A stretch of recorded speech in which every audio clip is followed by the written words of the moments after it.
10-12 মন্দিরে সেদিন যখন সাপুড়ের খেলা দেখবার জন্য অনেক মেয়ে পুরুষ মন্দির প্রাঙ্গণে একত্র হয়েছিল, তারই মধ্যে প্রদ্যুম্ন প্রথমে লোকটিকে দেখে। সেদিন ছিল জ্যৈষ্ঠ মাসের সংক্রান্তি। চারিপাশের গ্রাম থেকে মেয়েরা এসেছিল 10-12 পূজা দিতে। সেই উপলক্ষে অনেক সাপুড়ে গায়ক বাজিকর মন্দিরে একত্র হয়েছিল। অনেক মালাকার নানা রকমের সুন্দর সুন্দর ফুলের গহনা গড়ে মেয়েদের কাছে বেচবার জন্য এনেছিল। একজন শ্রেষ্ঠী মগধ থেকে দামি রেশমি শাড়ি এনেছিল বেচবার জন্য। তারই দোকানে ছিল সেদিন মেয়েদের খুব ভিড়।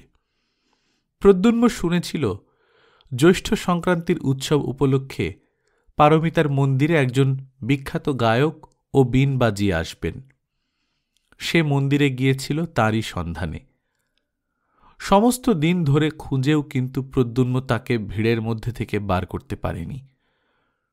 সন্ধ্যার কিছু পূর্বে মন্দিরের উঠোনে একজন সাপুড়ে অদ্ভুত অদ্ভুত সাপের খেলা দেখাতে আরম্ভ করলে, আর তারই চারিধারে অনেকগুলি কৌতুকপ্রিয়া মেয়ে জমে গেল। ক্রমে সেখানে খুবই ভিড় হয়ে উঠল। প্রদ্যুম্ন সেখানে দাঁড়িয়ে গেল বটে, কিন্তু তার মন সাপ খেলার দিকে আদৌ ছিল না।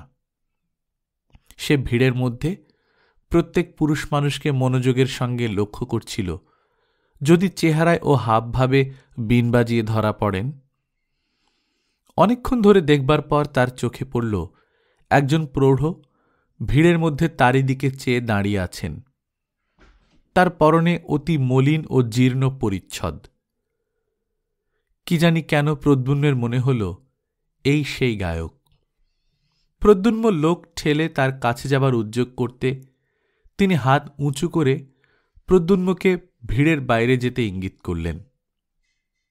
বাইরে আসতে প্রৌঢ় তাকে জিজ্ঞাসা করলেন, আমি অবন্তীর গাইয়ে সুরদাস, তুমি আমাকে খুঁজছিলে না? প্রদ্যুম্ন একটু আশ্চর্য হল, তার মনের কথা ইনি জানলেন কি করে? প্রদ্যুম্ন সসম্ভ্রমে জানালে, হ্যাঁ, সে তাকেই খুঁজছিল বটে। প্রৌঢ় বললেন, তুমি আমার অপরিচিত নও। তোমার পিতার সঙ্গে একসময় আমার যথেষ্ট বন্ধুত্ব ছিল। আমি কাশী গেলেই তোমার পিতার সঙ্গে দেখা না করে আসতাম না। তোমাকে ছেলেবেলায় দেখেছি, তোমার বয়স তখন খুব কম। আপনি এখানে এসে কোথায় আছেন? নদীর ধারে একটা ভাঙা মন্দির আছে, জানো? হ্যাঁ জানি, ওখানে একজন সন্ন্যাসী পূর্বে থাকতেন না? তিনি এখনো ওখানেই আছেন। তুমি যে কোনো একদিন গিয়ে ওখানে আমার সঙ্গে দেখা করো। তুমি এখানে কোথায় থাকো? এখানকার বিহারে পড়ি, 3 বছর আছি। আপনি মন্দিরে কতদিন থাকবেন? সে তোমাকে বলবো, তুমি এর মধ্যে একদিন যেও। প্রদ্যুম্ন প্রণাম করে বিদায় নিল। সন্ধ্যা তখনও হয়নি। মন্দিরটা যে ছোট পাহাড়ের উপর ছিল, তারই দুপাশের ঢালু রাস্তা বেয়ে মেয়েরা উৎসব থেকে বাড়ি ফিরছিল। প্রদ্যুম্নের চোখ যেন কার সন্ধানে একবার মেয়েদের ভিড়ের মধ্যে ইতস্তত ধাবিত হল। পরেই সে আবার তাদের পেছনে ফেলে দ্রুত পদে নামতে লাগল। আচার্য শীলব্রত অত্যন্ত কড়া মেজাজের মানুষ। একেই তিনি প্রদ্যুম্নের মধ্যে অন্যান্য ছাত্রদের চেয়ে বেশি চঞ্চলতা ও কৌতুকপ্রিয়তা লক্ষ্য করে তাকে একটু বেশি শাসনের মধ্যে রাখতে চেষ্টা করেন। তার উপরে সে রাত করে বিহারে ফিরলে কি আর রক্ষা থাকবে? বাঁক ফিরতেই বাঁ পাশের পাহাড়ের আড়ালটা সরে গেল। সেদিকটা ছিল খোলা। প্রদ্যুম্ন দেখলে দূর নদীর ধারে মন্দিরটার চূড়া দেখা যাচ্ছে। চূড়ার মাথার উপরকার ছায়াচ্ছন্ন আকাশ বেয়ে ঝাপসা ঝাপসা পাখির দল ডানা মেলে বাসায় ফিরছিল। আরও দূরে একখানা সাদা মেঘের প্রান্ত পশ্চিম দিকের পড়ন্ত রোদে সিঁদুরের মতো রাঙা হয়ে আসছিল। চারিধারে তার শীতোজ্জ্বল মেঘের কাঁচুলি হালকা করে টানা। হঠাৎ পেছন থেকে প্রদ্যুম্নের কাপড় ধরে কে ঈষৎ টানলে। প্রদ্যুম্ন পেছন ফিরে চাইতেই যে কাপড় ধরে টানছিল তার চোখে কৌতুকের বিদ্যুৎ খেলে গেল। সে কিশোরী, তার দোলন চাঁপা রঙের ছিপছিপে দেহটি বেড়ে নীল শাড়ি ঘুরিয়ে ঘুরিয়ে পরা, নতুন কেনা একছড়া ফুলের মালা তার খোঁপাটিতে জড়ানো। প্রদ্যুম্ন বিস্ময়ের সুরে বলে উঠল, কখন তুমি এসেছিলে সুনন্দা? আমি তোমাকে এত খুঁজলাম, কই দেখতে পেলাম না তো। প্রথমটা কিশোরীর মুখ লজ্জায় লাল হয়ে উঠল। তারপর সে একটু অভিমানের সুরে বললে, আমাকেই খুঁজতে যেন এখানে এসেছিলে আর কি। যত রাজ্যের সাপুড়ে আর বাজিকরদের মুখের দিকে চেয়ে চেয়ে ঘুরছিলে সে আর আমি দেখিনি। সত্যি বলছি সুনন্দা, তোমাকে খুঁজেছি, নামবার সময় খুঁজেছি, এর আগেও খুঁজেছি। তুমি কাদের সঙ্গে এলে? এমন সময় দেখা গেল একদল মেয়ে পাহাড়ের উপর থেকে সেই পথে নেমে আসছে। সুনন্দার সেদিকে চোখ পড়তেই সে তক্ষুনি হঠাৎ প্রদ্যুম্নকে পেছনে ফেলে দ্রুত পদে নামতে লাগল। পেছনে একদল অপরিচিতা মেয়ে। এই অবস্থায় আর সুনন্দার অনুসরণ করা সঙ্গত হবে না ভেবে সে প্রথমটা খানিকক্ষণ চুপ করে দাঁড়িয়ে রইল। তারপর হতাশা মেশানো ক্রোধে ঘাড় উঁচু করে সদর্পে লাফিয়ে লাফিয়ে পথ চলতে লাগল। সন্ধ্যার ঈষৎ অন্ধকার কখন মিলিয়ে গিয়েছে। অন্ধকারটাই তরল থেকে তরলতর হতে হতে হঠাৎ কখন জ্যোৎস্নায় পরিণত হয়েছে অন্যমনস্ক প্রদ্যুম্ন তা মোটেই লক্ষ্য করেনি। যখন তার চমক ভাঙল তখন পূর্ণিমার শুভ্রোজ্জ্বল জ্যোৎস্না পথঘাট ধুইয়ে দিচ্ছিল। দূর মাঠের গাছপালা জ্যোৎস্নায় ঝাপসা দেখাচ্ছিল। পড়াশোনা তার হয় কি করে? আচার্য পূর্ণবর্ধন ত্রিপিটকের পাঠ অনায়ত্ত দেখে তাকে ভর্ৎসনা করলেই বা কি করা যাবে? এইরকম রাত্রে যে যুগে যুগের বিরোহীদের মনোবেদনা তার প্রাণের মধ্যে জমে ওঠে, তার অবাধ্য মন যে এইসব পরিপূর্ণ জ্যোৎস্না রাত্রে মহাকক্ষী বিহারের পাষাণ অলিন্দে মানস সুন্দরীদের পেছনে পেছনে ঘুরে বেড়ায়, এর জন্য সেই কি দায়ী? 10 পারমিতার মন্দিরে সন্ধ্যারতির ঘণ্টার ধ্বনি তখনও মিলিয়ে যায়নি। দূরে নদীর বাঁকের ভাঙা মন্দিরে ক্ষীণ আলো জ্বলে উঠল। উৎসব প্রত্যাগত নরনারীর দল জ্যোৎস্না ভরা মাঠের মধ্যে ক্রমে বহু দূরে অদৃশ্য হয়ে গেল। প্রদ্যুম্নের গতি আরও দ্রুত হল। পথের পাশে একটা গাছ। গাছের নিকট যেতে প্রদ্যুম্নের মনে হল গাছের আড়ালে কেউ যেন দাঁড়িয়ে আছে। আর একটু এগিয়ে গাছের পাশে যেতেই তার অত্যন্ত পরিচিত কণ্ঠের হালকা মিষ্টি হাসির ঢেউয়ে সে থমকে দাঁড়িয়ে গেল। দেখলে গাছের তলায় সুনন্দা দাঁড়িয়ে আছে। গাছের পাতার ফাঁক দিয়ে চিকচিকে জ্যোৎস্নার আলো পড়ে তার সর্বাঙ্গে আলো আঁধারের জাল বুনেছে। প্রদ্যুম্ন চাইতেই সুনন্দা ঘাড় দুলিয়ে বলে উঠল, আর একটু হলেই বেশ হতো, গাছের তলা দিয়ে চলে যেতে, অথচ আমায় দেখতে পেতে না। সুনন্দাকে দেখে প্রদ্যুম্ন মনে মনে ভারী খুশি হল। মুখে বলল, না তার দেখব কেন, ভারী ব্যাপারটা হয়েছে গাছতলায় লুকিয়ে, আর দেখতে না পেলেই বা কি? আমি তোমার উপর ভারী রাগ করেছি সুনন্দা, সত্যি বলছি। সুনন্দা বললে, দোষ করবেন নিজে, আবার রাগও করবেন নিজে। সেদিন কি কথা বলছিলে মনে আছে? তা না, যত রাজ্যের সাপুড়ে আর বাজিকর, মাগো, ওদের কাছে যাও কি করে? এমন ময়লা কাপড় পরে আমি ওদের ত্রিসীমানায় যাইনি। প্রদ্যুম্ন বললে, তুমি বড় মানুষের মেয়ে, তোমার কথাই আলাদা, কিন্তু কথাটা কি ছিল বলছিলে? সুনন্দা বললে, যাও, আর মিথ্যে ভানে দরকার নেই, কি কথা মনে করে দেখো। সেই সেদিন বললে না? প্রদ্যুম্ন একটুখানি ভেবে বলে উঠল, বুঝতে পেরেছি, সেই বাঁশি। সুনন্দা অভিমানের সুরে বললে, ভেবে দেখো বলেছিলে কিনা। আমি দুপুরবেলা থেকে মন্দিরে এসে বসে আছি, একে তো এলেন বেলা করে, তার উপর যাও। প্রদ্যুম্ন এবার হেসে উঠল, বললে, আচ্ছা সুনন্দা, যদি তুমি আমায় দেখতেই পেয়েছিলে তো ডাকলে না কেন? আমি কি একা ছিলাম? দুপুরবেলায় আমি একা এসেছিলাম বটে, কিন্তু তখন তো আর তুমি আসোনি। তারপর আমাদের গাঁয়ের মেয়েরা সব যে এলো, কি করে ডাকব? প্রদ্যুম্ন বললে, আচ্ছা ধরে নিলাম আমার দোষ হয়েছে, তবে তুমি যে বারবার সাপুড়ে আর বাজিকরদের কথা বলছো সুনন্দা, সাপুড়ে আর বাজিকরদের আমি খুঁজিনি। শুনেছিলাম অবন্তী থেকে একজন বড় বিন বাজিয়ে আসবেন, তুমি তো জানো আমার অনেক দিন থেকে বীণ শেখবার বড় ইচ্ছা, তাই তার সন্ধানে ঘুরছিলাম। তার দেখাও পেয়েছি। তিনি এখানকার নদীর ধারের দেউলে থাকেন। ভালো কথা, তোমার বাবা কোথায়? সুনন্দা বললে, বাবা 3-4 দিন হল কৌশাম্বী গিয়েছেন মহারাজের ডাকে। প্রদ্যুম্ন হঠাৎ খুব উচ্চস্বরে হেসে উঠল, বললে, হো তাই? নইলে আমি ভাবছি এত রাত পর্যন্ত সুনন্দা কি। সুনন্দা তাড়াতাড়ি প্রদ্যুম্নের মুখে নিজের হাত দুটি চাপা দিয়ে লজ্জিত মুখে বলল, চুপ চুপ, তোমার কি এতটুকু কাণ্ডজ্ঞান নেই? এক্ষুনি যে সব আরতি দেখে লোক ফিরবে। প্রদ্যুম্ন হাসি থামিয়ে বললে, এবার কিন্তু তোমার বাবা এলে বলে দেব নিশ্চয়ই। সুনন্দা রাগের সুরে বললে, দিও বলে, এমনি আমি মন্দিরে আরতি পর্যন্ত থাকি, তিনি জানেন। প্রদ্যুম্ন সুনন্দার সুগঠিত পুষ্পপেলব দক্ষিণ বাহুটি নিজের হাতের মধ্যে বেষ্টন করে নিলে, তারপর বললে, আচ্ছা থাক, বলে দেব না। চলো সুনন্দা, তোমায় বাঁশি শোনাই, আমার সঙ্গেই আছে।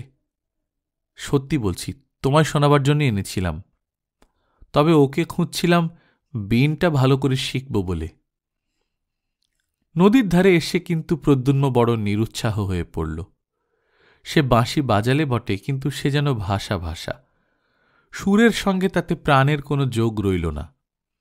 তারা দুজনে নির্জনে আরো কতবার বসেছে। প্রদ্যুম্নের বাঁশি শুনতে সুনন্দা ভালোবাসত বলে প্রদ্যুম্ন যখনই বিহার থেকে বাইরে আসত, বাঁশিটি সঙ্গে আনত। প্রদ্যুম্নের বাঁশির অলস স্বপ্নময় সুরের মধ্যে দিয়ে কতদিন উভয়ের অজ্ঞাতে রোদ ভরা মধ্যাহ্ন গিয়ে সন্ধ্যার অন্ধকার নেমে এসেছে, কিন্তু দুজনে এক হলে প্রদ্যুম্নের এরকম নিরুৎসাহ ভাব তো সুনন্দা আর কখনো লক্ষ্য করেনি। কি জানি কেন প্রদ্যুম্নের মনে বারবার আসছিল সেই জীর্ণ পরিচ্ছদ পরা অদ্ভুত দর্শন গায়ক সুরদাসের কথা। তাদের বিহারের কলাবিদ ভিক্ষু বসুব্রতের আঁকা জরার চিত্রের মতোই লোকটা কেমন কুশ্রী লোলচর্ম শীর্ণ দর্শন। পুরাতন পুঁথির ভূর্জপত্রের মতো তার পরিচ্ছদের কেমন একটা অপ্রীতিকর মেটে লাল রং। তার পরদিন সকালে প্রদ্যুম্ন নদীর ধারের ভাঙা মন্দিরে গেল। সেটায় দেবমূর্তি বহুদিন অন্তর্হিত, সমস্ত গায়ে বড় বড় ফাটল, সাপখোপের বাস। নিকটবর্তী গ্রামবাসীরা সেদিকে বড় একটা কেউ আসত না। একজন আজীবক সন্ন্যাসী আজ প্রায় 7-8 মাস হল সেখানে বাস করছেন। তারই 2-4 জন অনুগত ভক্ত মাঝে মাঝে আসত যেত বলে মন্দিরের পথ আজকাল অপেক্ষাকৃত ভালো আছে। অর্ধ অন্ধকার মন্দিরের মধ্যে প্রদ্যুম্নের সঙ্গে সুরদাসের সাক্ষাৎ হল। সুরদাস প্রদ্যুম্নকে দেখে খুব আনন্দ প্রকাশ করলেন। তারপর বললেন, চলো বাইরে গিয়ে বসি, এখানে বড় অন্ধকার। বাইরে গিয়ে সুরদাস আলোতে প্রদ্যুম্নের মুখ ভালো করে দেখলেন। তারপর যেন আপন মনে বলতে লাগলেন, হবে, তোমার দ্বারাই হবে, আমি তা জানতাম। প্রদ্যুম্ন সুরদাসের মূর্তি দূর থেকে দেখে যে অস্বাচ্ছন্দ্য অনুভব করেছিল, তার নিকটে এসে কিন্তু প্রদ্যুম্নের সে ভাব কেটে গেল। সে লক্ষ্য করলে সুরদাসের মুখশ্রী একটু কুদর্শন হলেও প্রতিভা ব্যঞ্জক।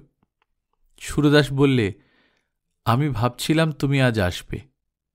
হ্যাঁ, তোমার পিতা তো একজন প্রসিদ্ধ গায়ক ছিলেন, তুমি নিজে কিছু শিখেছ? প্রদ্যুম্ন লজ্জিত মুখে উত্তর দিলে, একটু আধটু বাঁশি বাজাতে পারি। সুরদাস উৎসাহের সুরে বললেন, পারা তো উচিত। তোমার বাবাকে জানত না এমন লোক এদেশে খুব কম আছে। প্রতি উৎসবেই কৌশাম্বী থেকে তোমার বাবার নিমন্ত্রণপত্র আসত। হ্যাঁ, আমি শুনেছি তুমি নাকি বাঁশিতে বেশ মেঘমল্লার আলাপ করতে পারো। প্রদ্যুম্ন বিনীতভাবে উত্তর দিলে, বিশেষ যে কিছু জানি তা নয়, যা মনে আসে তাই বাজাই, তবে মেঘমল্লার মাঝে মাঝে বাজিয়েছি। সুরদাস বললেন, কই দেখি তুমি কেমন শিখেছ। বাঁশি সবসময় প্রদ্যুম্নের কাছে থাকত। কখন কোন সময় সুনন্দার সঙ্গে দেখা হয়ে পড়ে বলা যায় না। প্রদ্যুম্ন বাঁশি বাজাতে লাগল। তার পিতা তাকে বাল্যকালে যত্ন করে রাগরাগিনী শেখাতেন। তাছাড়া সঙ্গীতে প্রদ্যুম্নের একটা স্বাভাবিক ক্ষমতাও ছিল। তার আলাপ অতি মধুর হল। লতাপাতা ফুল ফলের মাঝখান বেয়ে উদার নীল আকাশ আর জ্যোৎস্না রাতের মর্ম ফেটে যে রসধারা বিশ্বে সবসময় ঝরে পড়ছে, তার বাঁশির গানের সে রস যেন মূর্ত হয়ে উঠল। সুরদাস বোধহয় এতটা আশা করেননি। তিনি প্রদ্যুম্নকে আলিঙ্গন করে বললেন, ইন্দ্রদ্যুম্নের ছেলে যে এমন হবে সেটা বেশি কথা নয়। বুঝতে পেরেছি তুমিই পারবে, এ আমি আগেও জানতাম। নিজের প্রশংসা বাদে প্রদ্যুম্নের তরুণ সুন্দর মুখ লজ্জায় লাল হয়ে উঠল। অন্যান্য দু এক কথার পর প্রদ্যুম্ন বিদায় নিতে উদ্যত হলে সুরদাস তাকে বললেন, শোনো প্রদ্যুম্ন, একটা গোপনীয় কথা তোমার সঙ্গে আছে। তোমাকে এ কথা বলবো বলে পূর্বেও আমি তোমার খোঁজ করেছিলাম। তোমাকে পেয়ে খুব ভালোই হয়েছে। কথাটা তোমাকে বলি, কিন্তু তার আগে তোমাকে প্রতিজ্ঞা করতে হবে যে এই কথা তুমি কারোর কাছে প্রকাশ করবে না। প্রদ্যুম্ন অত্যন্ত বিস্মিত হল। এই প্রৌঢ়ের সঙ্গে তার মোটে একদিনের আলাপ, এমনকি গোপনীয় কথা ইনি তাকে বলবেন। সে বললে, কি কথা না শুনে কি করে? সুরদাস বললে, তুমি ভেবো না, কোনো অনিষ্টজনক ব্যাপার হলে আমি তোমাকে বলতাম না। কি কথা জানবার জন্যে প্রদ্যুম্নের অত্যন্ত কৌতূহল হল। সে প্রতিজ্ঞা করলে সুরদাসের কথা কারো কাছে প্রকাশ করবে না। সুরদাস গলার স্বর নামিয়ে বলতে লাগলেন, নদীর ওই বড় বাঁকে যে ঢিবিটা আছে জানো, তার সামনেই বড় মাঠ। ওই ঢিবিটার বহু প্রাচীনকালে সরস্বতী দেবীর মন্দির ছিল। শুনেছি এদেশের যত বড় বড় গায়ক ছিলেন, শিক্ষা শেষ করে সকলেই আগে ওই মন্দিরে এসে দেবীর পূজা দিয়ে তুষ্ট না করে ব্যবসা আরম্ভ করতেন না। সে অনেক দিনের কথা। তারপর মন্দির ভেঙে চুরে ওই দাঁড়িয়েছে। ওই ঢিবিতে বসে আষাঢ়ী পূর্ণিমার রাতে মেঘমল্লার নিখুঁতভাবে আলাপ করলে সরস্বতী দেবী স্বয়ং গায়কের কাছে আবির্ভূতা হন। এই সংবাদ এদেশে কেউ জানে না। আষাঢ়, শ্রাবণ, ভাদ্র এই 3 মাসের 3 পূর্ণিমায় প্রতিবার যদি তাকে আনতে পারা যায়, তবে তার বরে গায়ক সঙ্গীতে সিদ্ধ হয়। তার বরে সঙ্গীত সংক্রান্ত কোনো বিষয় তখন গায়কের কাছে অজ্ঞাত থাকে না। তবে একটা কথা, যে গায়ক বর প্রার্থনা করবে সে অবিবাহিত হওয়া চাই। তা আমি বলছিলাম, সামনের পূর্ণিমায় তুমি আর আমি যদি এই বিষয়টা চেষ্টা করে দেখি, তুমি কি বলো? সুরদাসের কথা শুনে প্রদ্যুম্ন অবাক হয়ে গেল। তা কি করে হয়?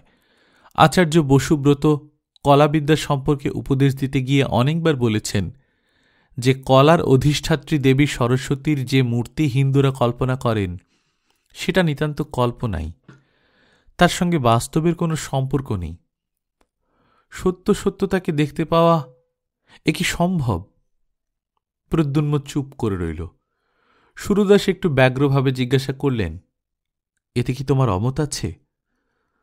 প্রদ্যুম্ন বললে, সেজন্যে না, কিন্তু আমি ভাবছিলাম এটা কি করে সম্ভব যে... সুরদাস বললেন, সে বিষয়ে তুমি নিশ্চিন্ত থাকো। এর সত্যতা তুমি নিজের চোখে দেখো। তোমার অমত না থাকলে আমি সামনের পূর্ণিমায় সব ব্যবস্থা করে রাখি। সুরদাসের কথার পর থেকেই প্রদ্যুম্ন অত্যন্ত বিস্ময় ও কৌতূহলে কেমন একরকম হয়ে গিয়েছিল। সে ঘাড় নেড়ে বললে, আচ্ছা রাখবেন, আমি আসব। সুরদাস বললেন, বেশ, বড় আনন্দিত হলাম। তুমি মাঝে মাঝে একবার করে এখানে এসো। তোমাকেও তৈরি হতে হলে 2-1 কাজ করতে হবে, সে বলে দেব।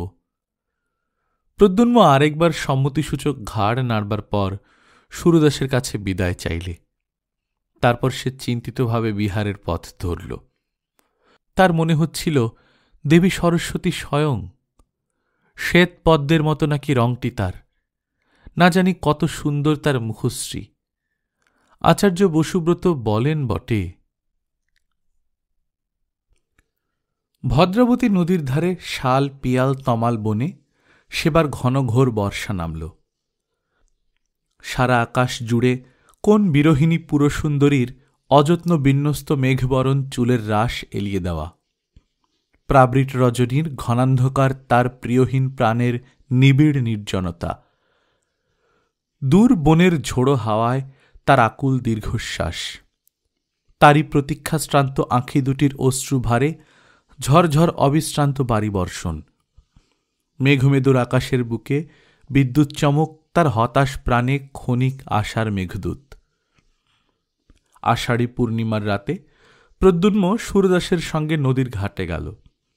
তারা যখন সেখানে পৌঁছল তখন মেঘ নেমে সমস্ত আকাশ ছেয়ে ফেলেছে। চারিদিক তরল অন্ধকারে অস্পষ্ট দেখাচ্ছে।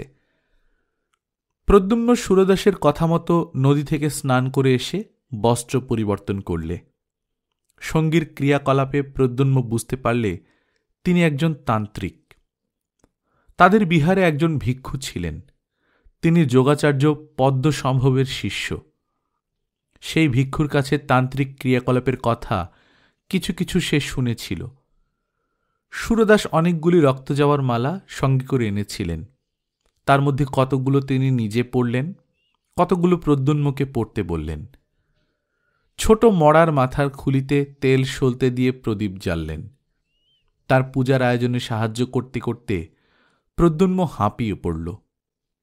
ব্যাপারটা শেষ পর্যন্ত কি দাঁড়ায় দেখবার জন্য তার মনে এত কৌতূহল হচ্ছিল যে অন্ধকার রাতে একজন প্রায় অপরিচিত তান্ত্রিকের সঙ্গে একা থাকবার ভয়ের দিকটা তার একেবারেই চোখে পড়ল না।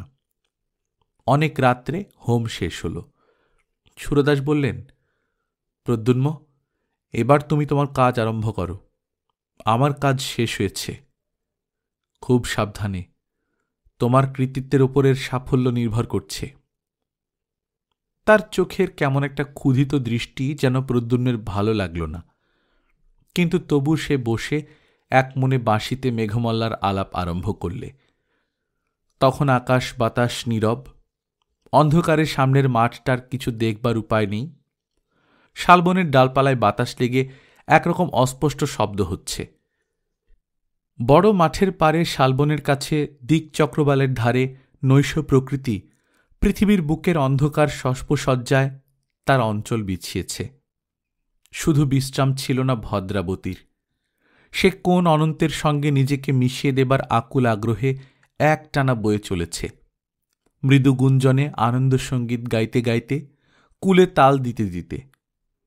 হঠাৎ সামনের মাঠটা থেকে সমস্ত অন্ধকার কেটে গিয়ে সাদা মাঠটা তরল আলোকে প্লাবিত হয়ে গেল। প্রদ্যুম্ন সবিস্ময়ে দেখলে মাঠের মাঝখানে শত পূর্ণিমার জ্যোৎস্নার মতো অপরূপ আলোর মণ্ডলে কে এক জ্যোৎস্নাবরণী অনিন্দ সুন্দরী মহিমাময়ী তরুণী। তার নিবিড় কৃষ্ণ কেশরাজি অযত্ন বিন্যস্তভাবে তার অপূর্ব গ্রীবাদেশের পাশ দিয়ে ছড়িয়ে পড়েছে। তার আয়তনয়নের দীর্ঘ কৃষ্ণপক্ষ কোন স্বর্গীয় শিল্পীর তুলি দিয়ে আঁকা। তার তুষার ধবল বাহুবল্লী দিব্য পুষ্পাভরণে মণ্ডিত। তার ক্ষীণ কটি নীল বসনের মধ্যে অর্ধলুক্কায়িত মণিমেখলায় দীপ্তিমান। তার রক্তকমলের মতো পা দুটিকে বুক পেতে নেবার জন্যে মাটিতে বাসন্তী পুষ্পের দল ফুটে উঠেছে। হ্যাঁ, এই তো দেবী বাণী। এর বিনার মঙ্গল ঝঙ্কারে দেশে দেশে শিল্পীদের সৌন্দর্য তৃষ্ণা সৃষ্টিমুখী হয়ে উঠেছে। এর আশীর্বাদে দিকে দিকে সত্যের প্রাণ প্রতিষ্ঠা হচ্ছে। এরই প্রাণের ভাণ্ডারে বিশ্বের সৌন্দর্য সম্ভার নিত্য অফুরন্ত রয়েছে। শাশ্বত এর মহিমা, অক্ষয় এর দান, চিরনূতন এর বাণী। প্রদ্যুম্ন চেয়ে থাকতে থাকতে দেবীর মূর্তি অল্পে অল্পে মিলিয়ে গেল। জ্যোৎস্না আবার ম্লান হয়ে পড়ল। বাতাস আবার নিস্তেজ হয়ে বইতে লাগল। অনেকক্ষণ প্রদ্যুম্নের কেমন একটা মোহের ভাব দূর হল না। সে যা দেখলে এ স্বপ্ন না সত্য। অবশেষে সুরদাসের কথায় তার চমক ভাঙল। সুরদাস বললে, আমার এখনো কাজ আছে, তুমি ইচ্ছে করলে যেতে পারো, কেমন? আমার কথা মিথ্যে নয়, দেখলে তো? সুরদাসের কথা কেমন অসংলগ্ন বোধ হতে লাগল। তার মুখের দিকে চেয়ে প্রদ্যুম্ন দেখলে তার চোখ দুটো যেন অর্ধ অন্ধকারের মধ্যে জ্বলজ্বল করছে। তার কাছ থেকে বিদায় নিয়ে সে যখন বিহারের দিকে রওনা হল, পূর্ণিমার চাঁদকে তখন মেঘে প্রায় ঢেকে ফেলেছে। একটু একটু জ্যোৎস্না যা আছে তা কেমন হলদে রঙের। গ্রহণের সময় জ্যোৎস্নার এরকম রং সে কয়েকবার দেখেছে। মাঠ খুব বড়, পার হতে অনেকটা সময় লাগল। তারপর মাঠ ছাড়িয়ে বড় বনটা আরম্ভ হল। খুব ঘন বন, শাল দেবদারু গাছের ডালপালা নিবিড় হয়ে জড়াজড়ি করে আছে। মধ্যে অন্ধকারও খুব। পাছে রাত ভোর হয়ে যায়, এই ভয়ে সে খুব দ্রুত পদে যাচ্ছিল। যেতে যেতে তার চোখে পড়ল বনের মধ্যে এক স্থান দিয়ে যেন খানিকটা আলো বেরুচ্ছে। প্রথম সে ভাবলে গাছের পাতার ফাঁক দিয়ে জ্যোৎস্না এসে পড়ে থাকবে, কিন্তু ভালো করে লক্ষ্য করে দেখে সে বুঝলে যে সে আলো জ্যোৎস্নার আলোর মতন নয়। বরং কৌতূহলে অভ্যস্ত হওয়াতে পথ ছেড়ে সে বনের মধ্যে ঢুকে পড়ল। যে পিপ্পল গাছের সারির ফাঁক দিয়ে আলো আসছিল, তার কাছে গিয়ে গাছের গুঁড়ির ফাঁক দিয়ে উঁকি মেরে প্রদ্যুম্ন অবাক হয়ে দাঁড়িয়ে রইল। একেই তো সেই মাত্র মাঠের মধ্যে দেখেছে। এই সেই অপরূপ সুন্দরী নারী তো। অদ্ভুত! সে দেখলে যাকে এইমাত্র মাঠের মধ্যে দেখেছে, সেই অপরূপ দ্যুতিশালিনী নারী বনের মধ্যে চারিধারে ঘুরে বেড়াচ্ছেন। জোনাকি পোকার থেকে যেমন আলো বার হয়, তেমনি সমস্ত অঙ্গ দিয়ে তারও একরকম স্নিগ্ধোজ্জ্বল আলো বেরোচ্ছে। অনেক দূর পর্যন্ত বন সে আলোয় উজ্জ্বল হয়ে উঠেছে। আর একটু নিকটে গিয়ে সে লক্ষ্য করলে তার আয়ত চক্ষু দুটি অর্ধনিমীলিত। কেমন যেন নেশার ঘোরে তিনি চারিপাশে হাতড়ে পার হবার পথ খুঁজে বেড়াচ্ছেন, কিন্তু তা না পেয়ে পিপ্পল গাছগুলোর চারিধারে চক্রাকারে ঘুরছেন। তার মুখশ্রী অত্যন্ত বিপন্নের মতো। প্রদ্যুম্নের হঠাৎ বড় ভয় হল। সে ভাবলে মাঠে সরস্বতী দেবীর দর্শন থেকে আর এই পর্যন্ত সমস্ত ঘটনাটা আগাগোড়া ভৌতিক। এই নিশীথ রাত্রে শালের বনে নইলে একই কাণ্ড। সে আর সেখানে মোটেই দাঁড়াল না। বন থেকে বার হয়ে দ্রুত হাঁটতে হাঁটতে তখন সে বিহারের উদ্যানে এসে পৌঁছল। ম্লান চাঁদ তখন কুমার শ্রেণীর পাহাড়ের পেছনে অস্ত যাচ্ছে। ভোর রাত্রে শয্যায় শুয়ে ঘুমিয়ে পড়ে সে স্বপ্নে দেখল ভদ্রাবতীর গভীর কালো জলের তলায় রাতের অন্ধকারে কে এক দেবী পথ হারিয়ে ফেলেছেন। তিনি যতই ওপরে উঠবার চেষ্টা পাচ্ছেন, জলের ঢেউ তাকে ততই বাধা দিচ্ছে।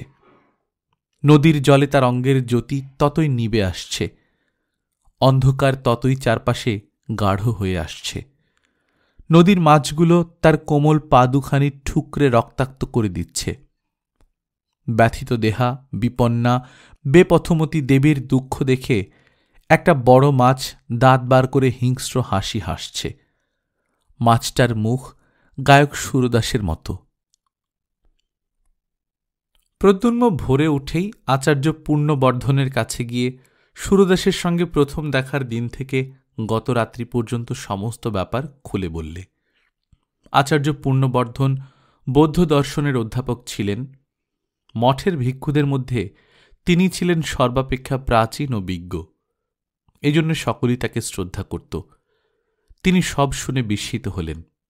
সঙ্গে সঙ্গে তার চোখের দৃষ্টি শঙ্কাকুল হয়ে উঠল। জিজ্ঞাসা করলেন, এ কথা আগে জানাওনি কেন? তিনি নিষেধ করেছিলেন। আমি তার কাছে প্রতিজ্ঞা। বুঝেছি, তবে এখন বলতে এসেছ কেন? এখন আমার মনে হচ্ছে আমি যেন কার কি অনিষ্ট করছি। পূর্ণবর্ধন একটুখানি কি ভাবলেন, তারপর বললেন, এইরকম একটা কিছু ঘটবে তা আমি জানতাম। পদ্মসম্ভব আর তার কতগুলো কাণ্ডজ্ঞানহীন তান্ত্রিক শিষ্য দেশের ধর্মকর্ম লোপ করতে বসেছে।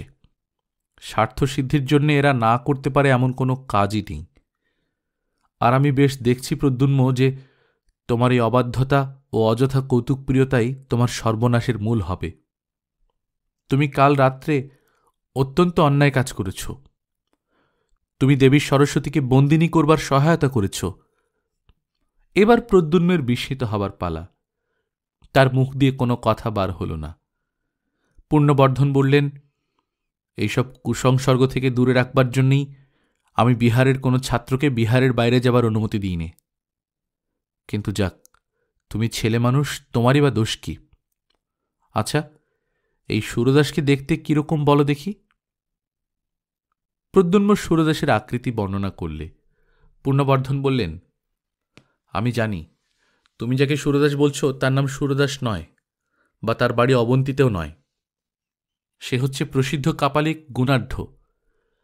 কার্যসিদ্ধির জন্যে তোমার কাছে মিথ্যা নাম বলেছে। প্রদ্যুম্ন অধীরভাবে বলে উঠল, কিন্তু আপনি যে বলেছেন। পূর্ণবর্ধন বললেন, সেই ইতিহাস বলছি শোনো। নদীর ধারে যে সরস্বতী মন্দিরের ভগ্নস্তূপ আছে, ওটা হিন্দুদের একটা অত্যন্ত বিখ্যাত তীর্থস্থান। প্রায় 200 বছর পূর্বে একজন তরুণ গায়ক ওখানে থাকত।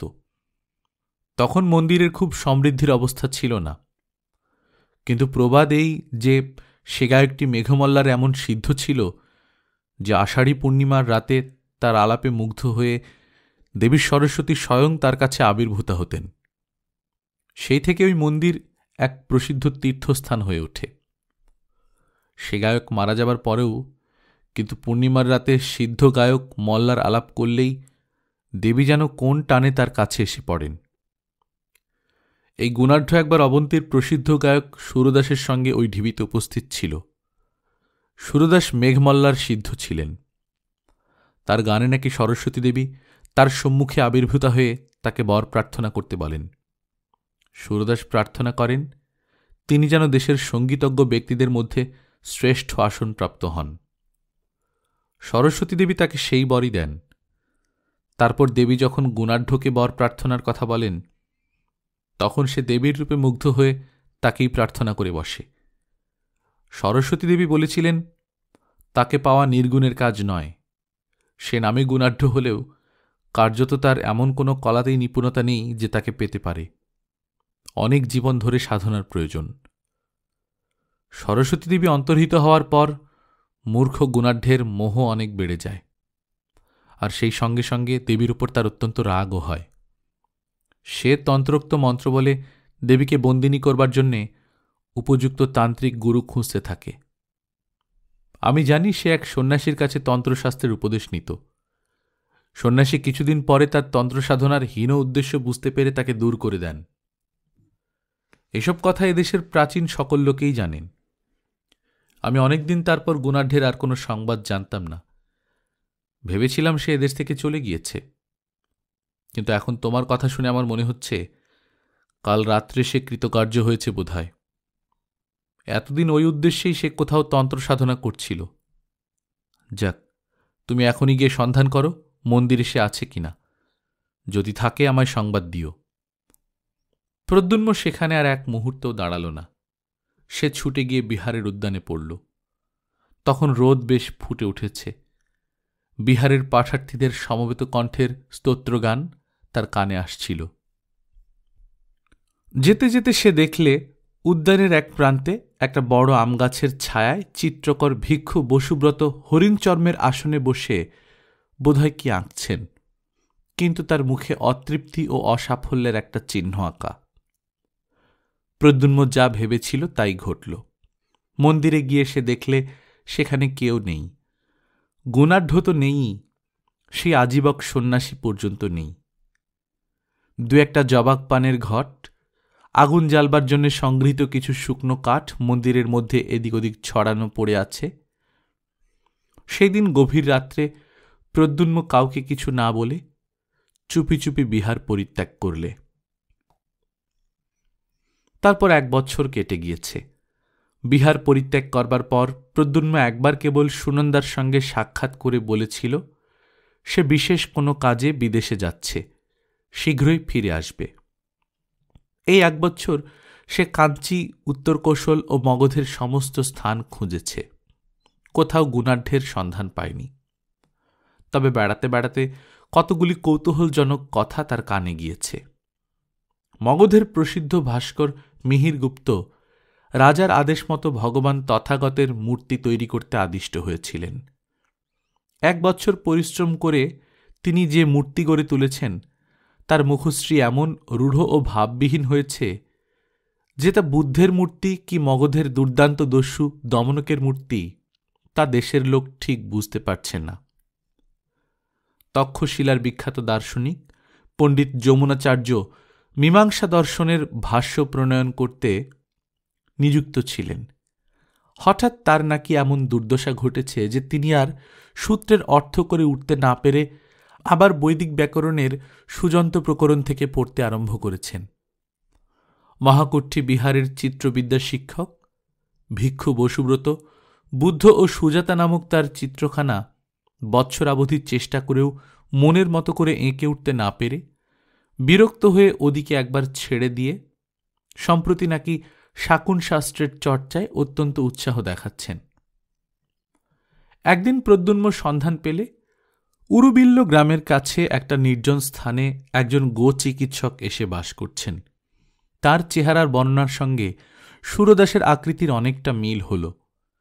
তখনই সে গ্রামে গিয়ে অনেককে জিজ্ঞাসা করলে, কিন্তু গো চিকিৎসকের সন্ধান কেউ দিতে পারলে না।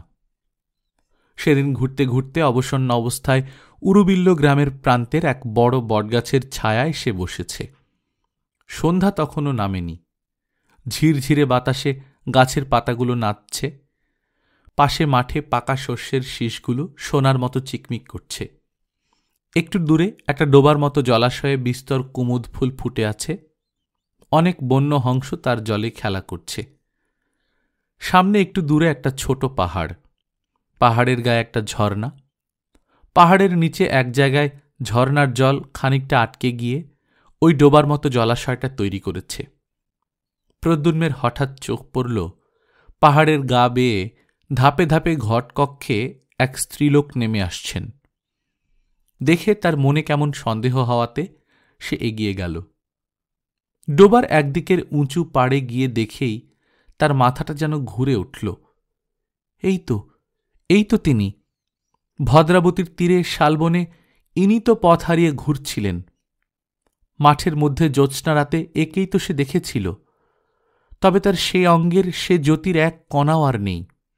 পরনে অতি মলিন এক বস্ত্র, কিন্তু সেই চোখ, সেই সুন্দর গঠন। দাঁড়িয়ে দাঁড়িয়ে দেখে তার আর কোনো সন্দেহ রইল না যে এই তিনি। তার মনের মধ্যে গোলমাল বেঁধে গেল।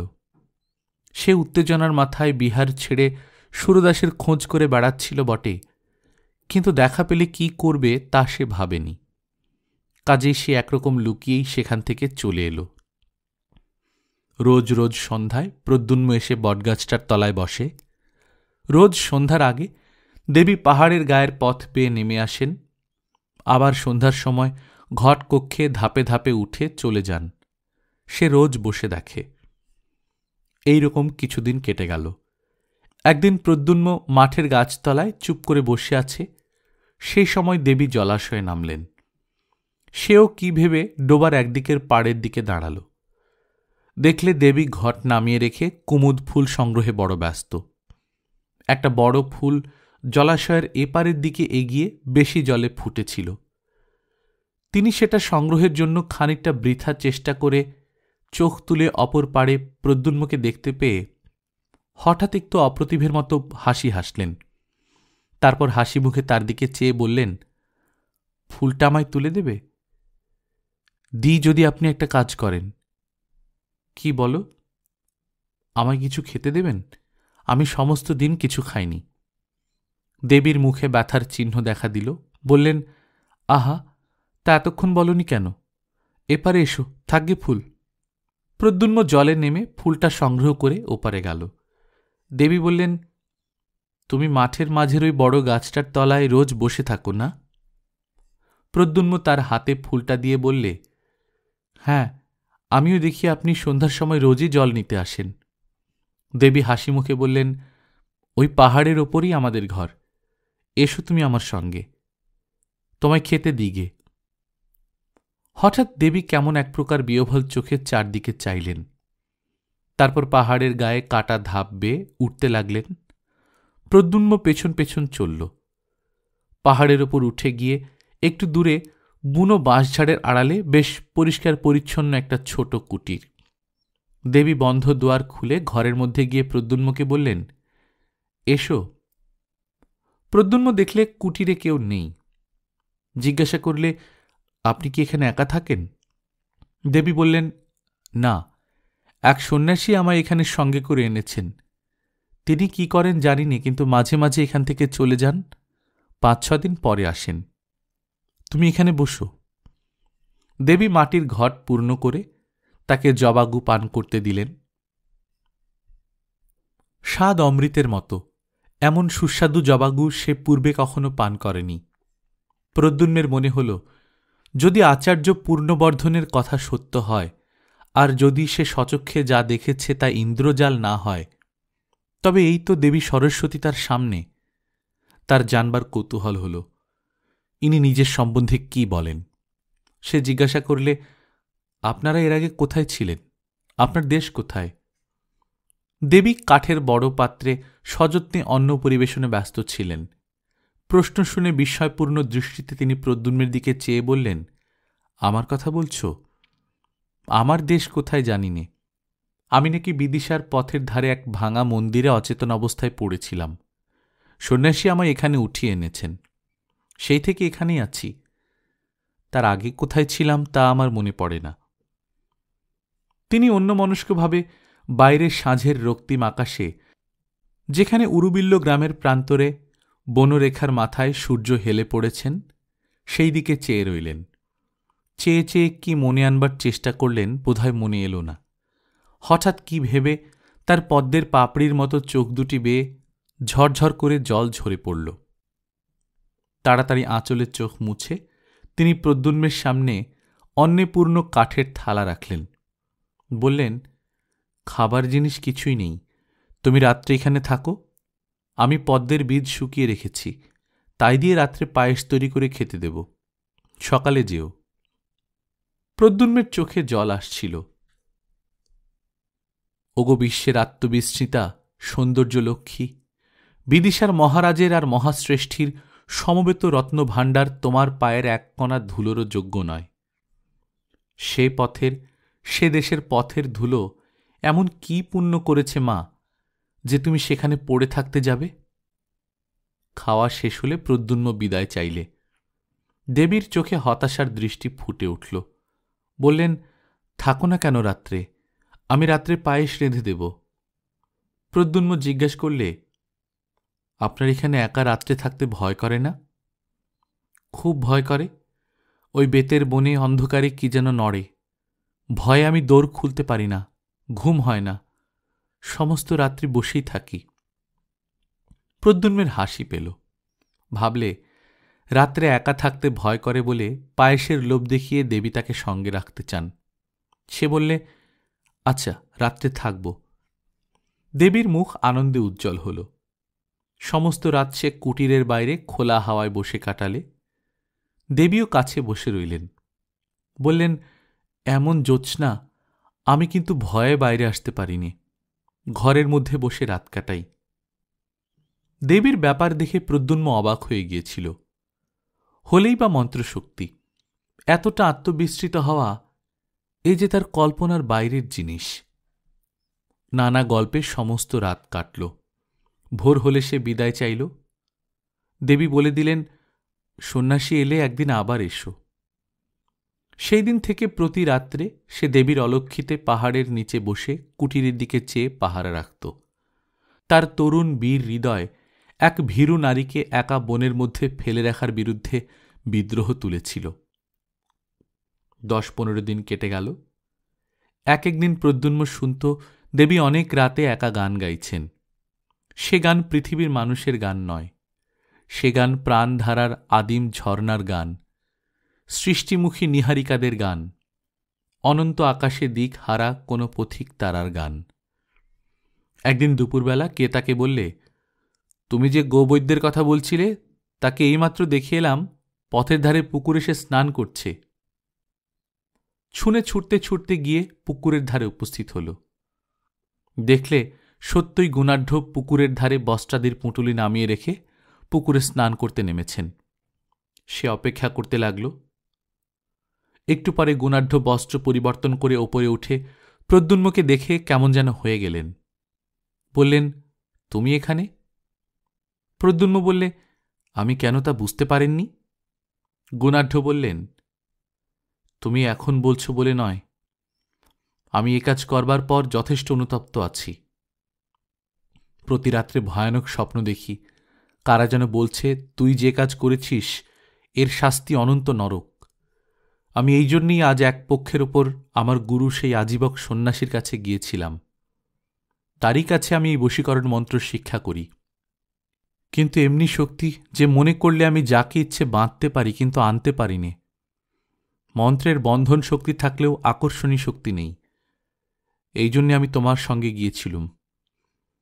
আমি নিজে সঙ্গীতের কিছুই জানিনি তা নয়, কিন্তু আমি জানতাম যে তুমি মেঘমল্লারে সিদ্ধ। তোমার গান শুনে দেবী ওখানে আসবেনি, এলে তারপর মন্ত্রে বাঁধব।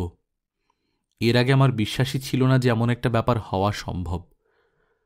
অনেকটা মন্ত্রের গুণ পরীক্ষা করবার কৌতূহলেই আমি এই কাজ করি। প্রদ্যুম্ন বললে, এখন এখন আমার গুরুর কাছ থেকেই আসছি। তিনি সব শুনে একটা মন্ত্র শিক্ষা দিয়েছেন। এটা পূর্ব মন্ত্রের বিরোধী শক্তি সম্পন্ন। সেই মন্ত্রপুত জল দেবীর গায়ে ছড়িয়ে দিলে তিনি আবার মুক্ত হবেন বটে, কিন্তু তার কোনো উপায় নেই। প্রদ্যুম্ন জিজ্ঞেস করলে, উপায় নেই কেন? যে ছিটিয়ে দেবে সে চিরকালের জন্য পাষাণ হয়ে যাবে। আমার পক্ষে দুদিকে যখন সমান, তখন তাকে বন্দিনী রাখাই আমার ভালো। রাগ করো না প্রদ্যুম্ন, ভেবে দেখো, মৃত্যুর পর হয়তো পরজগৎ আছে, কিন্তু পাষাণ হওয়ার পর তা আমি পারব না। আত্মবিস্মৃতা বন্দিনী দেবীর চোখ দুটি করুণ অসহায় দৃষ্টি প্রদ্যুম্নের মনে এলো। যদি তা না হয়, তাহলে তাকে যে চিরদিন বন্দিনী থাকতে হবে। যুগে যুগে যে উদার উচ্চ প্রেরণা আগে এসে তরুণদের নির্মল প্রাণে পৌঁছয়, আজও প্রদ্যুম্নের প্রাণের বেলায় তার ঢেউ লাগল। সে ভাবলে, একটা তুচ্ছ জীবন, তার রাঙা পা দুখানিতে একটা কাঁটা ফুটলে তা তুলে দেবার জন্য আমি শতবার জীবন দিতে প্রস্তুত। হঠাৎ গুণাঢ্যের দিকে চেয়ে সে বললে, চলুন, আপনার সঙ্গে যাব, আমায় সে মন্ত্রপুত জল দেবেন। গুণাঢ্য বিস্ময়ে প্রদ্যুম্নের দিকে চেয়ে বললেন, বেশ করে ভেবে দেখো, এ ছেলে খেলা নয়। প্রদ্যুম্ন বললে, চলুন আপনি। তারা যখন কুটিরের নিকটবর্তী হল, তখন গুণাঢ্য বললেন, প্রদ্যুম্ন, আরেকবার ভালো করে ভেবে দেখো, কোনো মিথ্যা আশায় ভুলো না। এ থেকে তোমায় উদ্ধার করবার ক্ষমতা কারুর হবে না, দেবীরও না। মন্ত্র বলে তোমার প্রাণশক্তি চিরকালের জন্য জড়ো হয়ে যাবে। বেশ বুঝে দেখো, মন্ত্রশক্তি নির্মম অমোঘ, কাউকে রেহাই দেবে না। প্রদ্যুম্ন বললে, আপনি কি ভাবেন আমি কিছু গ্রাহ্য করি? কিছু না, চলুন। কুটিরে তারা যখন গিয়ে উপস্থিত হল, তখন রোদ বেশ পড়ে উঠেছে। দেবী কুটিরের বাইরে ঘাসের উপর অন্যমনস্কভাবে চুপ করে বসেছিলেন। প্রদ্যুম্নকে আসতে দেখে তিনি অত্যন্ত আনন্দিত হলেন।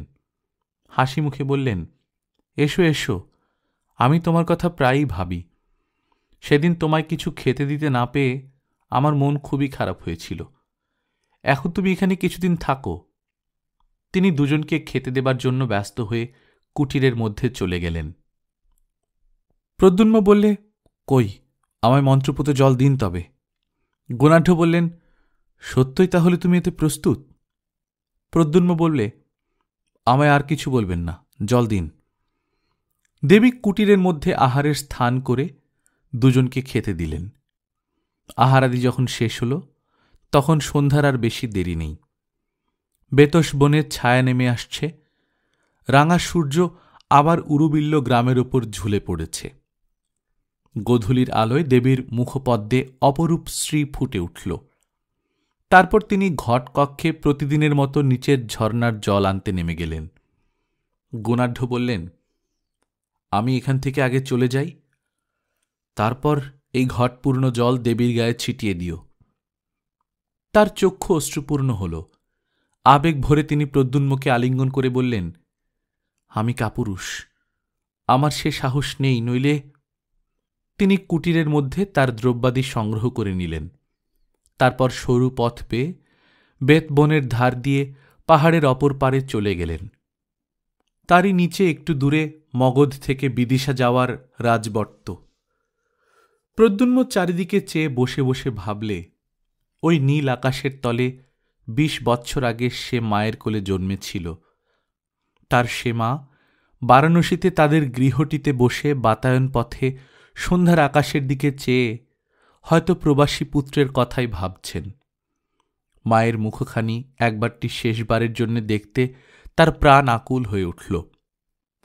ওই পূর্ব আকাশের নবমীর চাঁদ কেমন উজ্জ্বল হয়ে উঠেছে। মগধ যাবার রাজপথে গাছের সারির মাথায় একটা তারা ফুটে উঠল।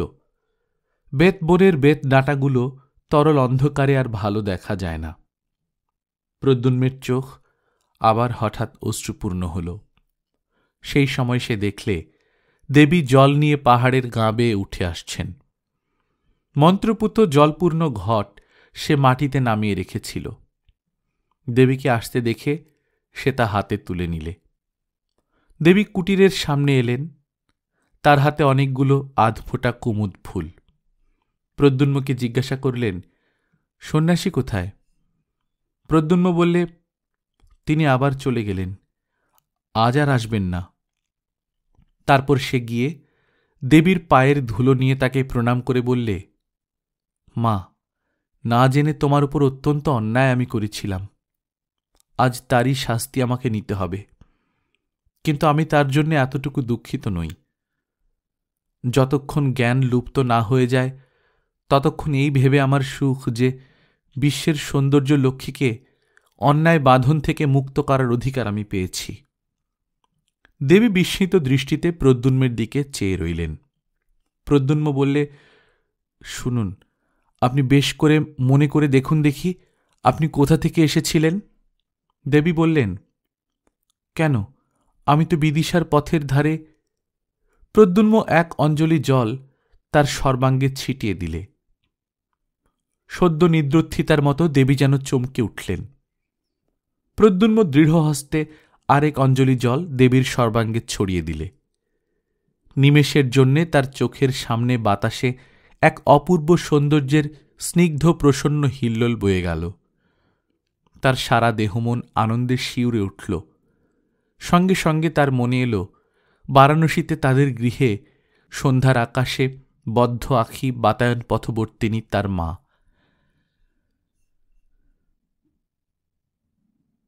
কুমার শ্রেণীর বিহারে আচার্য শীলব্রতের কাছে একটি মেয়ে অল্প বয়সে দীক্ষা গ্রহণ করে।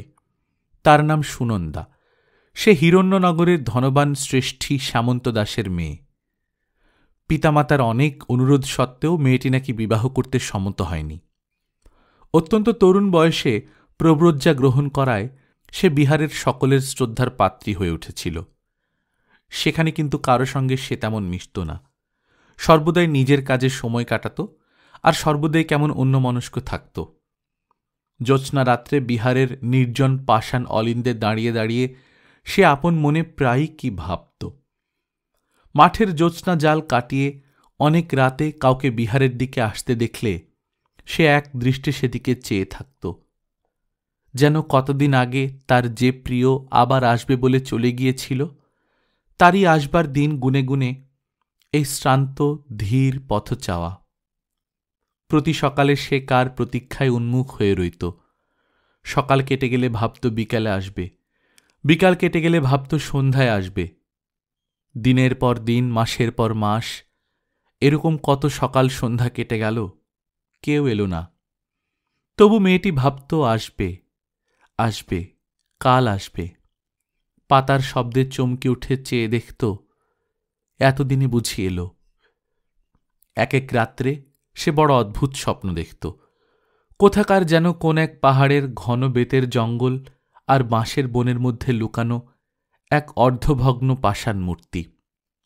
নিঝুম রাতে সে পাহাড়ের বেতগাছ হাওয়ায় দুলছে, বাঁশবনে শিরশির শব্দ হচ্ছে। দীর্ঘ দীর্ঘ বেত ডাঁটার ছায়ায় পাষাণ মূর্তিটার মুখ ঢাকা পড়ে গেছে।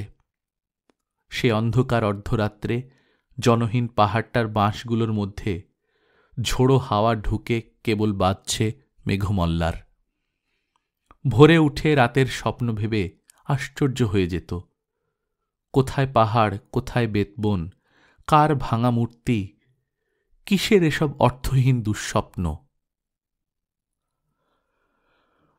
গল্পকথন বাই কল্লোল চ্যাপ্টার 2তে শুনছিলেন বিভূতিভূষণ বন্দ্যোপাধ্যায়ের লেখা মেঘমল্লার।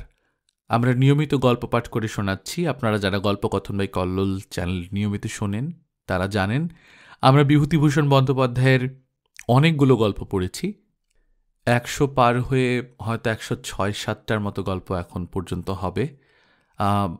গল্পকথনময় কল্লোল চ্যাপ্টার 2 শুরু করার পর এই প্রথমবার একজন লেখকের গল্প আমরা প্রায় শতাধিক গল্প অডিও বুক করেছি। আপনারা যারা বিভূতিভূষণ বন্দ্যোপাধ্যায়ের গল্প পছন্দ করেন তারা তার প্লেলিস্টে গিয়ে পুরনো গল্পগুলো শুনে দেখতে পারেন। আশা করছি আপনাদের ভালো লাগবে।